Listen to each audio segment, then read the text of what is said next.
Hello viewers, Namaste to all. I am Lata Kaukur. Today I am presenting small Ganesha Stuti.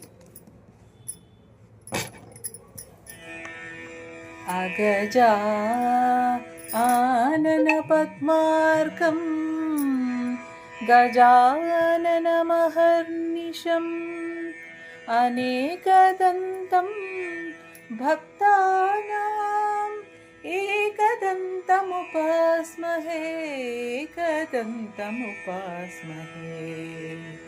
वक्रतुण्डमहाकाय सूर्यकोटिसमप्रभा निर्विघ्नं कुरु मे देव सर्वकार्येषु सर्वदा प्रणम्य शिरसा देवं गौरीपुत्रं विनायकं भक्तावासं स्मरे नित्यम् आयुष्कमार्थसिद्धये गजाननं भूतगणादिसेवितं कपित्तजम्बूफलसारभक्षितम् उमासुतं शोकविनाशकारणं